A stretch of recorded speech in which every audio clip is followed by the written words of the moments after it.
जी, गुरुजी, मेरा मन जीव जंतु पशु पंछियों की सेवा में ही ज्यादा लगता है। मैं अपनी हाँ, कमाई का ज्यादा हिस्सा इसी पुण्य में हाँ, लगाता हूँ। बहुत अच्छा है। अहंकार रहित होकर सेवा की जाए तो भगवान की ही प्राप्ति हो जाती है, क्योंकि हर पक्षी पशु के रूप में भगवान है। नामदेव जी महाराज कुत्ते में भगवान को देखो प्रकट किया ना। भगवान एक बार श्री एकनाथ जी महाराज गंगोत्री से गंगा जल लेकर बहुत से भक्तों के साथ रामेश्वर चढ़ाने जाते थे। प्राय भक्त लोग ऐसा करते हैं कि गंगोत्री से गंगा जल लेकर रामेश्वर में चढ़ाते हैं कांवर में लेके। ऐसे ही वो जा रहे थे। जब रामेश्वर जी के पास पहुंचने वाले थे तो देखा एक गधा प्यास से तड़प रहा है, मतलब ऐसा दिखाई दे रहा है। तो उन्होंने विचार किया कि रामेश्वर जी में तो सब जल चढ़ाते हैं और ये प्यासा इसे कोई पिलाएगा नहीं। गंगोत्री से लाए थे रामेश्वर जी के लिए, नजदीक गए और गोद में गधे का सर लिया और हर हर महादेव करके पूरी गंगा जली। जे ही गंगा जली पिया तो और जो साथी थे सब हंसने लगे। यार मतलब इतनी मेहनत करके वहां से लाए और पास ही आ चुके थे रामेश्वर के, वहां नहीं चढ़ा, एक गधे को पिला दिया। वो तो रामेश्वर जी गए और वहां रामेश्वर आ गए। गधे को जे ही गंगा जल पिलाया तो भगवान उठ के बैठ गए, बोले मैं ही था, तुम्हारे को देख रहा था कि तुम केवल मूर्ति में ही मुझे समझते हो या सब जीवों में भी मुझे समझते हो। तुम्हारी इस दया से मैं द्रवित होकर यहीं प्रकट हो गया, क्योंकि कण कण शिव है तो एक गधे से भी भगवान प्रकट हो गए। तो पशु पक्षियों की सेवा भगवान की सेवा, पर अभिमान न करे। भाव ऐसा रखे कि भगवान ने मुझे ये सेवा दी है और सेवा लायक बनाया है बस, और इसका प्रचार प्रसार न करें। प्रचार प्रसार करने से सेवा का जो सुकृत होता है वो नष्ट हो जाता है। जैसे आप यार मित्रों से और बहुतों से कि हम तो ऐसा करते हैं, मतलब ये बात जैसे आप संत से या गुरुजनों से कहे तो बात अलग होती है। बस इसके बाद फिर इसे गुप्त अगर कोई कहे भी कि सुना है कि आपने पक्षियों की बहुत सेवा करते हो, अरे हम अपनी ही सेवा नहीं कर पाते, पक्षियों की क्या, मतलब उसे हमें दबाना है। हमसे पाप बन जाए तो कह देना है, पुण्य बन जाए तो छुपा लेना है। पर अपने लोग उल्टा करते हैं, पुण्य बनेगा तो पोस्टर छपवा देंगे और पाप बनेगा तो कसम खा लेंगे कि किया ही नहीं है। यही हमारी दुर्गति का कारण बनता है। अगर हमसे कोई गलती हो गई और कोई पूछे आपसे गलती, वहां हो गई, अब दंड मिले जो तो वो नष्ट हो जाएगा। जहां आपने हाँ कहा वो पाप नष्ट हो जाएगा। अगर सभा में खड़ा होकर के स्वीकार कर ले तो दंड मिले ना मिले उसका पाप नष्ट हो गया। और हम सभा में पुण्य को कह सकते हैं, पाप को नहीं कह सकते, देखना है नहीं। तो अपने इस पुण्य को छुपाओ और पशु पक्षी में भगवत भावना करो। जब उनको दाना डाल रहे हो या फल जो भी, जैसे पशु पक्षी हो, तो भाव करो, हे भगवान आप इन सब रूपों, और बढ़िया पुण्य बन जाएगा और बड़ा लाभ मिल जाएगा। हे भगवान आप इन रूपों में आके सेवा स्वीकार, नाथ हम पे प्रसन्न रहो कि हम सदैव आपकी सेवा करते हैं। भक्ति हो गई, इसी से भक्ति हो गई। सब में भगवान के दर्शन की भावना बनने लगेगी, ठीक है। पर कभी गलत धन कमा के सेवा की भावना मत रखना। मान लो चलो 1,00,000 रुपए हम गलत करके ले रहे हैं तो 10,000 की सेवा, वो ठीक नहीं है। ईमानदारी से कमाओ, धर्म से कमाओ, और फिर उससे अगर 10 रुपए की भी सेवा करोगे तो बहुत बड़ी सेवा मानी जाएगी। 10 करोड़ सेवा बेईमानी से वो तुम्हारे लिए बिल्कुल बेकार है। और 10 रुपए गरीब की एक रोटी जितना पुण्य देगी ना, राजा का उतना पूरा धन का खजाना नहीं, क्योंकि वो मेहनत से करके, और 4 रोटी में 3 में परिवार चलाया, अपने हिस्से की दे दिया दूसरे को, बहुत बड़ा दान हो गया। तो दान का ये भी स्वरूप समझना है कि गंदे आचरणों द्वारा, बेईमानी द्वारा नहीं, धर्म से कमा करके। एक बार राधा बाबा ने भागवत सुनी तो एक ब्राह्मण आते थे, श्रद्धा से सुनाया। अब दक्षिणा देने की बात आई तो बाबा ने, काम तो सन्यासी है, क्या दक्षिणा दे। आज बड़े बड़े लोग बैठे थे, जिसके पास पवित्र धन हो 100 रुपया हमें दे दो। किसी की हिम्मत नहीं निकालने की, क्योंकि बाबा बिल्कुल सत्य पे प्रतिष्ठित महापुरुष। अब पवित्र होना चाहिए, इन्हें दंड मिलेगा।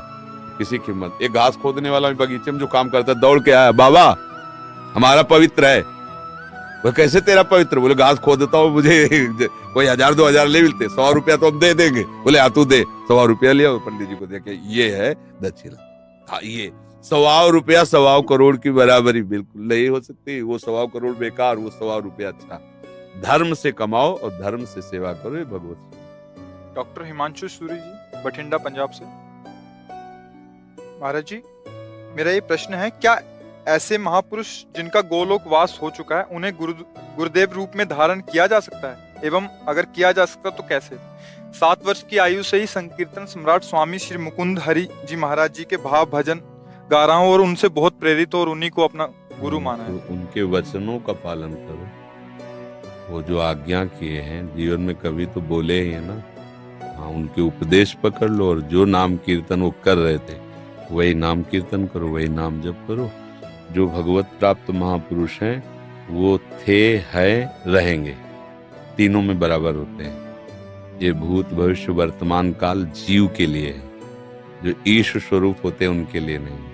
वो थे भी, वो हैं भी और वो रहेंगे भी। जो महापुरुष हैं किसी को भी, जैसे भाई हनुमान प्रसाद पोद्दार जी, राधा बाबा, उड़िया बाबा, हरि बाबा, ये सब महापुरुष थे, हैं और रहेंगे।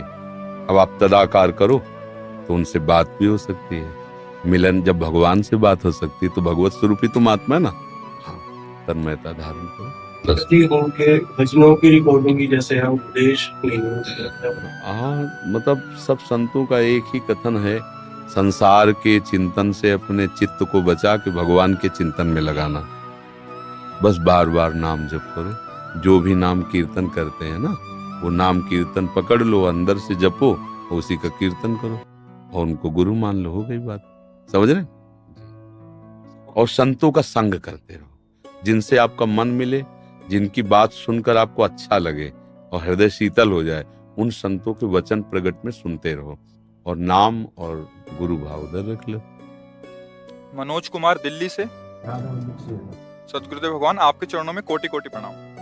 गुरुदेव भगवान, पराये सभी शिष्य अपने गुरुदेव का मानसिक चिंतन करते हैं, लेकिन गुरुदेव वो परम सौभाग्यशाली शिष्य कौन से लक्षणों से युक्त होता है जो कभी कभी अपने गुरुदेव के चिंतन में भी आ जाता है?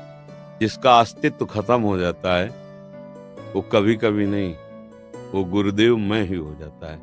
जब तक शरीर और शरीर के भोग और शरीर संबंधियों से अपनापन है, तब तक गुरुदेव को हमने माना है। जैसे सांसारिक किसी को हमने पिता माना, माता माना, रिश्ते नाते मान, उसी में एक और नाता मान लिया, गुरु। अब जिसने अपना अस्तित्व अहम में टिका होता है, जिसने अपना अहंकार गुरु जी के चरणों में दे दिया, अब जैसे आपकी आज्ञा वैसा ही हमारा जीवन है। आपका कृपा कटाक्षी हमारा मोक्ष मूलम गुरु कृपा। जिसने गुरुदेव को अपना अहम देकर सतत उनकी आज्ञा पर चला, तो गुरुदेव को चिंतन नहीं करना होता। गुरुदेव उसके हृदय में बैठते हैं, वो गुरुदेव के हृदय में सदैव रहता है। भगवान अपनी भक्ति के लिए कहते साधु हृदयमयी हम, साधु नाम हृदय। मैं उनका हृदय हो जाता हूँ, वो मेरा हृदय हो जाते हैं। और सही पूछो तो वो गुरु स्वरूप ही हो जाता है। सच्चा शिष्य वही जो गुरु स्वरूप हो गया।